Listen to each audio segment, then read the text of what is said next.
Bonjour et bienvenue dans cette nouvelle vidéo sur les transmissions filaires. Aujourd'hui, on va parler de la fibre optique.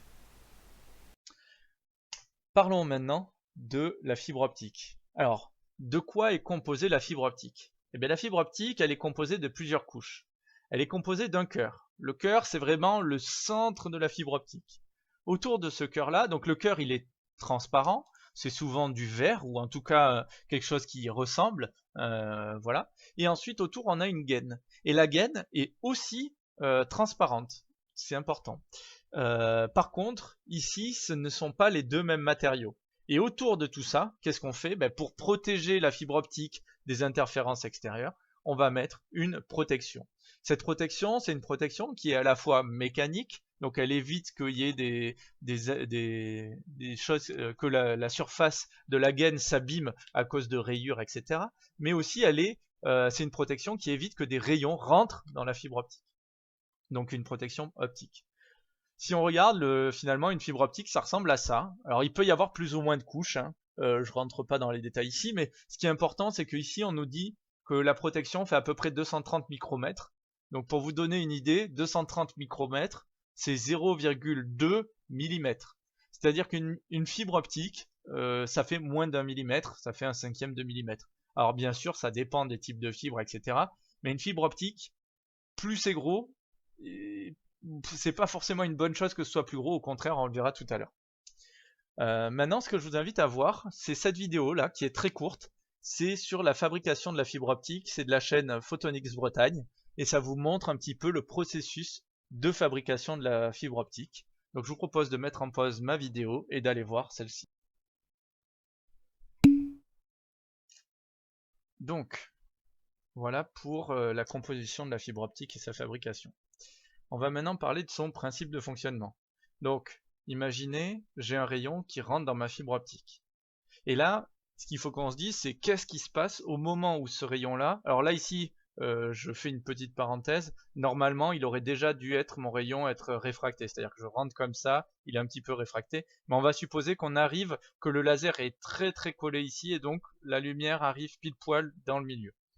Qu'est-ce qui se passe à cet endroit-là? Ça dépend de mes conditions entre l'indice optique de ce matériau et de ce matériau. Or, nous, ici, le but, c'est quoi? C'est que le rayon, il reste dans la fibre. Donc, pour ça, il faut se placer dans le cas de la réflexion totale. Et on avait dit, pour la réflexion totale, il faut que ce milieu-là soit plus grand que celui-ci, pour qu'il y ait réflexion totale. Et si on se place dans ce cas-là, alors dans ce cas-là, le rayon va avoir une réflexion totale à l'intérieur. Alors, on va pouvoir regarder un petit peu plus en détail avec une animation. Donc ici, il faut que j'enlève le laser. Hop. Normalement, voilà. Hop, voilà. Hop là, je prépare ici, on zoome. Donc imaginez, qu'est-ce qui se passe si mon angle d'entrée, donc là ici je suis dans le cas idéal, hein, j'envoie mon laser tout droit, il va tout droit, etc. Qu'est-ce qui se passe si je rajoute de l'angle? Parce que je suis mal aligné ou comme ça. Au début, c'est pas très grave. Mais petit à petit, qu'est-ce qui se passe? Il va y avoir un moment où je vais arriver à un endroit qui risque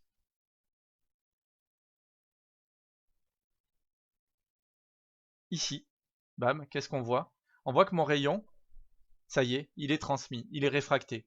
Et au moment où j'ai plus la réflexion totale, mon signal, jamais il arrivera au bout de la fibre optique. Donc ici, il y a un angle maximal. Vous voyez ici, il va y avoir un endroit, hop.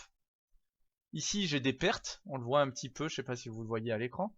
J'ai un petit peu de pertes, mais normalement, ce qui m'intéresse, voilà. Ici, à 40,9 degrés, c'est bon, et à 41 ou à 42, c'est plus bon. Donc ici, il y a un rayon maximal, un angle maximal, à partir duquel je ne pourrai plus envoyer les rayons. Ça, c'est ce qu'on va appeler l'ouverture numérique. L'ouverture numérique, elle est définie par l'angle le plus grand que je peux avoir tant que j'ai la réflexion totale. Cet angle-là, on va l'appeler θ0, et l'ouverture numérique, ce sera le sinus de θ0. Dernier petit élément, tant que j'y suis, c'est que ici, regardez, je me mets à un endroit où j'ai une réflexion totale, mais si je fais une courbure dans la fibre, qu'est-ce qui se passe? Vous voyez que ici, on a des rayons de courbure qui peuvent être perturbants. D'ailleurs, quand vous avez des installateurs qui viennent vous mettre la fibre chez vous, ils ne peuvent pas suivre des angles droits. Déjà parce que ça risquerait de casser la fibre à l'intérieur, ça risquerait de l'abîmer, mais en plus, voilà, pour respecter l'optique, on est obligé de faire attention à ne pas mettre des rayons de courbure trop importants. Donc voilà, il y a deux raisons pour ça. Voilà pour l'ouverture numérique. Donc l'ouverture numérique, je rappelle, c'est l'angle maximum tel que j'ai une réflexion totale. Donc ici, on peut voir que, hop, voilà, on est à peu près à 41 et quelques. Voilà pour l'ouverture numérique. Et l'ouverture numérique, c'est le sinus de cet angle-là. Une autre caractéristique de la fibre, si je prends ce qu'on appelle le mode fondamental. Le mode fondamental, c'est quoi? C'est le rayon qui va le tout droit. Donc j'envoie une impulsion ici. Je vais reprendre mon laser. J'envoie une impulsion. Qu'est-ce qui se passe? En sortie, je retrouve mon impulsion. Donc elle est arrivée avec un certain temps. Maintenant, imaginons un deuxième rayon, ce qu'on va appeler le mode moyen. Le rayon, je l'envoie, c'est un des rayons qui part en même temps que le premier, hein, mais il est un petit peu plus penché. Qu'est-ce qui se passe? Ce rayon ici, si je regarde, quand j'envoie mon impulsion, il a dû faire une distance plus grande. Il a zigzagué un peu. Et comme il a zigzagué, il va arriver un tout petit peu après le premier rayon. Maintenant, imaginons un rayon qui est encore plus penché. C'est ce qu'on va appeler par exemple le mode extrême. Donc quand j'envoie l'impulsion, les trois sont envoyés en même temps. Hein. J'ai envoyé un flash, la lumière se met dans toutes les directions, et là il fait des rebonds plus importants. Là ici c'est le cœur. Hein. Qu'est-ce que je vois si j'ai des rebonds plus importants? C'est que là on est vraiment avec la technique du mec bourré, et on sait bien qu'un mec bourré met 2 fois plus de distance qu'un mec normal à rentrer chez lui. C'est pour ça que la route est beaucoup plus longue. Et donc, qu'est-ce qui se passe en termes de temps? Son impulsion arrive beaucoup plus tard à la sortie de la fibre. Maintenant, si je regarde la somme des trois impulsions, moi j'ai l'impression en fait d'avoir envoyé ça. Donc ça c'est une décomposition de l'esprit. Qu'est-ce que je vois à l'arrivée? Je vois à l'arrivée un étalement qui commence quand le premier rayon est arrivé et qui finit quand le dernier rayon est arrivé. Et ça, cet étalement, c'est ce qu'on va appeler la dispersion modale. Et cette dispersion modale, elle est importante, elle se caractérise par l'écart de temps ici de mon paquet. Donc Tmax moins Tmin. Cet écart modal, cette dispersion modale là, c'est un truc qu'on va retrouver dans la fibre optique. D'ailleurs, c'est dans l'exemple de la fibre optique. Donc il ne faut pas confondre la dispersion chromatique qui fait que c'est le milieu, toutes les longueurs d'onde ne vont pas à la même vitesse et donc le rouge n'arrivera pas en même temps que le bleu. Ça, c'est dans le cas où j'essaye d'envoyer de la lumière blanche, par exemple. Et la dispersion modale, où c'est juste les rayons qui n'ont pas les mêmes angles qui vont arriver pas en même temps. Donc voilà pour la dispersion modale.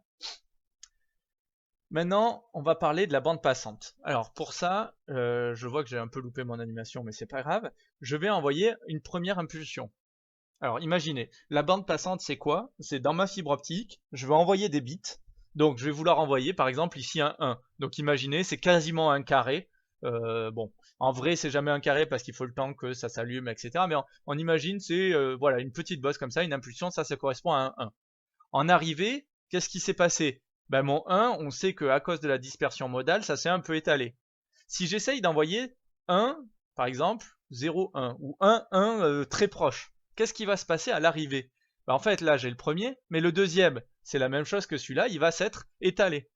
Et en fait, ce que je reçois à l'arrivée, c'est pas deux bosses comme ça, c'est la somme, et donc la somme, c'est une grosse bosse. Donc, en fait, à cause de cette dispersion modale, on va être obligé de limiter la bande passante. C'est-à-dire que je vais être obligé d'écarter mes bits et de limiter mon débit binaire.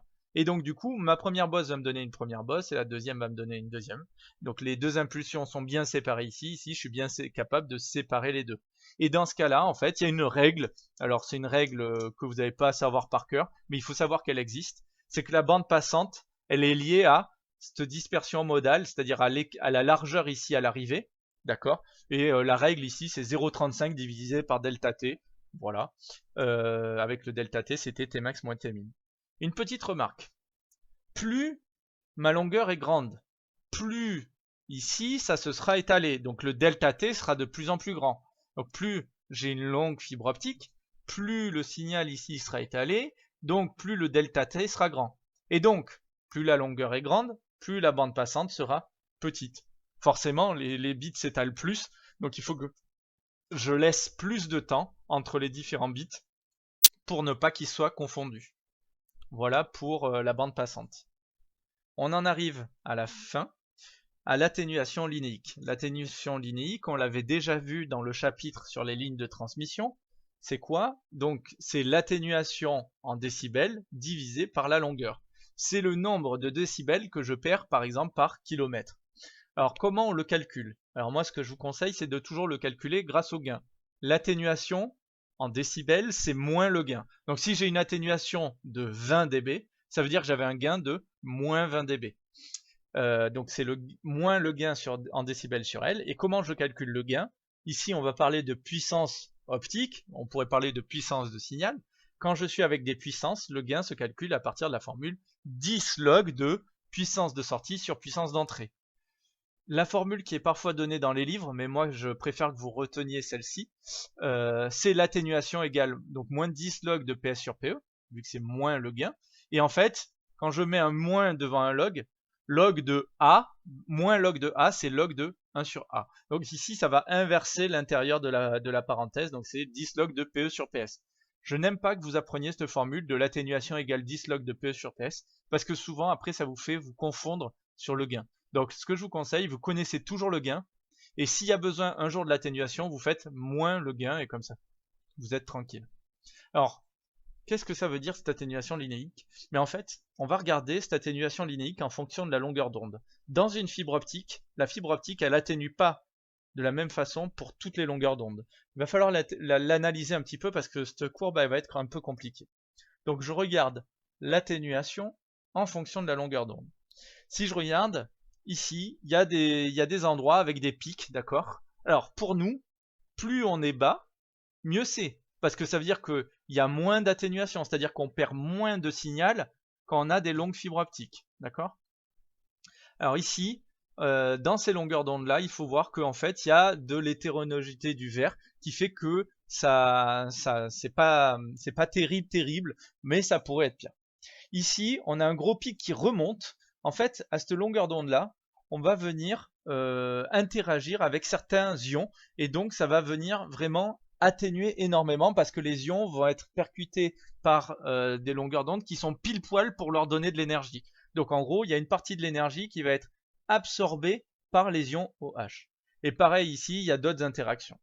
Donc ce qui nous intéresse ici, nous, c'est la forme de cette courbe. Et on va essayer de regarder pour les deux types, pour plusieurs types de fibres optiques. Et je me rends compte qu'on n'en a pas parlé parce que je me suis loupé dans mon PowerPoint. Pour plusieurs types de fibres optiques, ce qu'on va appeler les multimodes. Les multimodes vont utiliser ces longueurs d'onde ici. Donc ces deux-là ici, donc il y a des raisons à ça, historique. Donc ça va utiliser ces deux longueurs d'onde là. Et donc ici on a des atténuations qui sont à peu près à 0,4 jusqu'à 3 dB par kilomètre. Ça c'est pour les multimodes. Ça veut dire quoi? On va voir ce que ça veut dire par rapport à une monomode. Monomode, ça veut dire qu'il y a un seul rayon, hein, et un seul rayon, on va prendre ces longueurs d'onde là.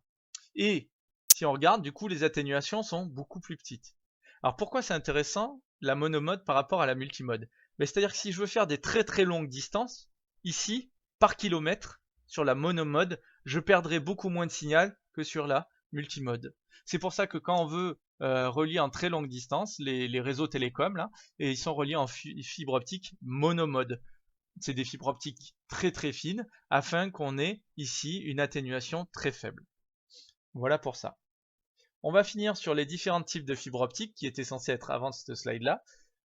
Donc on a ce qu'on appelle les fibres multimodes à saut d'indice. Alors multimode c'est quoi? C'est qu'il y a plusieurs types de rayons. Et à saut d'indice ça veut dire quoi? Ça veut dire que si je regarde ici la gaine par rapport au cœur, j'ai un saut d'indice. Donc ici le cœur a un indice très grand et la gaine a un indice un peu plus petit. Et la variation est brutale, c'est deux matériaux différents. Ça veut dire quoi le multimode? Ça veut dire que quand j'envoie une impulsion, j'ai plusieurs types de rayons. Ce qui veut dire qu'à l'arrivée, j'ai quelque chose qui est étalé. On a vu que ça faisait des atténuations plus grandes du coup. On a un deuxième type de fibre multimode, c'est celle qu'on appelle à gradient d'indice. Donc ici, c'est la même, déjà le cœur est un petit peu plus petit, alors en fait, un petit peu, mais voilà, les fibres sont plus petites que ici. Et quel est l'intérêt ici? C'est que le gradient, c'est pas une variation brutale comme ici, c'est une variation continue. D'accord? L'indice, c'est une variation continue. Donc ce qui veut dire que quand j'envoie une impulsion ici, En fait, comme c'est une variation continue, c'est un peu la même exemple que ce que vous aviez vu dans la vidéo avec la chaleur ou avec le froid. Mon rayon, plus il va se rapprocher de l'extérieur, plus il va être courbé, parce qu'il varie petit à petit avec un indice de plus en plus grand. Donc le passage de là à là, ça le détourne un petit peu, de là à là, ça le détourne un petit peu, etc. Et donc on obtient des rayons qui sont comme ça, arrondis. Alors ici, qu'est-ce qu'on voit? Ben, en fait, les rayons sont quand même moins pires en termes de différence de distance que ici, mais il reste quand même un petit étalement, donc on a quand même une petite dispersion modale. Dernière possibilité, c'est la fibre monomode. Fibre monomode, qu'est-ce qu'on fait? Ici, si on regarde, on fait un cœur qui est extrêmement petit, 10 micromètres comparé à 200 micromètres. Donc on a quelque chose qui est 20 fois plus petit. Pourquoi c'est intéressant? Ben, c'est intéressant parce que ici, dans ma fibre, les seuls rayons qui vont pouvoir se propager, c'est des rayons qui sont quasiment tous parallèles. Alors là, ici, je les ai fait exactement parallèles, mais on peut imaginer 10 micromètres, c'est vraiment pas grand chose, c'est un centième de millimètre. Donc ici, on va prendre des rayons extrêmement parallèles. Et donc, si les rayons sont extrêmement parallèles, leur distance parcourue, c'est exactement la même. Donc je retrouve en sortie l'impulsion. Voilà. Donc voilà un petit peu les trois grands types de fibres optiques qu'on peut retrouver. Je vous aurais mis sur la page du cours un simulateur que vous pouvez aller tester pour voir un petit peu ce que ça change. En pratique, vous en tant que technicien, dans quel cas ça vous intéressera?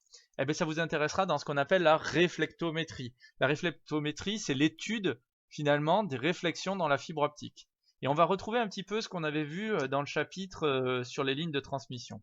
Imaginons que j'ai une fibre optique que je veux étudier. Dans cette fibre optique, on retrouve plusieurs éléments. On retrouve ici un raccord. On retrouve ici une épissure par fusion. Alors une épissure par fusion, ça veut dire que j'avais deux fibres optiques et je les ai fusionnées. On retrouve ici un virage. Donc là, c'est des courbures, c'est-à-dire qu'il y a eu des virages dans la fibre optique. Ici, il y a eu un connecteur autre. Là, il y a une épissure mécanique. Et là, il y a une contrainte. Alors, ça pourrait être un défaut, ça pourrait être plein de choses. Et là, il y a la fin de la fibre. Le but de la réflectométrie, ça va être essayer de voir si, quand il y a un problème, par exemple chez l'usager, de voir à quel endroit sur la ligne on a perdu du signal. Peut-être que les connecteurs ici sont mal mis ou que l'épissure mécanique n'est pas très bien faite. Donc pour ça, on va utiliser un réflectomètre, ce qui s'appelle plus communément dans le domaine un OTDR, Optical Time Domain Reflectometer. Donc un réflectomètre dans le domaine du temps optique, un réflectomètre optique dans le domaine temporel. D'accord? Donc ça ressemble à quoi? Ça ressemble à un appareil comme ça sur lequel on vient brancher une fibre et il va nous donner un graphique. Alors, on vient relier donc la fibre à l'appareil, donc c'est du schéma, hein, et en sortie, il va nous donner un graphique, et ce graphique dépend des différents événements qu'on a ici. Alors, en fait, qu'est-ce qui se passe? Ben, il va envoyer une impulsion. Cette impulsion, quand elle arrive à cet endroit-là, si c'est une connexion, elle n'est pas forcément très bien faite, et donc, ici, on va avoir un petit peu de réflexion. Donc le signal, il y en a un petit peu qui revient. Quand il arrive ici à l'épissure, à la fusion, il y en a un petit peu qui revient. Quand il arrive à la courbure, il y en a un petit peu qui revient, etc., etc. Et il va mesurer les signaux qui reviennent. Qu'est-ce que ça fait de mesurer les signaux qui reviennent? Ben, il va pouvoir mesurer l'amplitude qui revient. Donc s'il avait envoyé 2 volts et qu'il reçoit 1 volt, il va pouvoir calculer la puissance relative en décibels. Et ici, on peut voir des pics, c'est-à-dire que ça, c'est les pics des réflexions. Et quand il y a un pic, ça veut dire qu'il y a un défaut ou qu'il y a en gros il y a ici un connecteur. Et on va pouvoir voir ici des sauts, comme là, on était de cette valeur-là, hop, il y a un saut vers le bas. Donc ça veut dire qu'on a perdu une certaine qualité de signal à l'endroit de cette contrainte. À l'intérieur, il est fait comment, le réflectomètre? Le principe, hein, c'est qu'on va avoir un générateur d'impulsion, ici, qui va être connecté à une diode laser. La diode laser envoie sur la fibre renvoie donc des réflexions. Donc ici, on avait un coupleur qui nous permettait à la fois de séparer en deux. Ces réflexions sont mesurées par un détecteur, sont amplifiées et sont comparées et mesurées grâce à de l'électronique.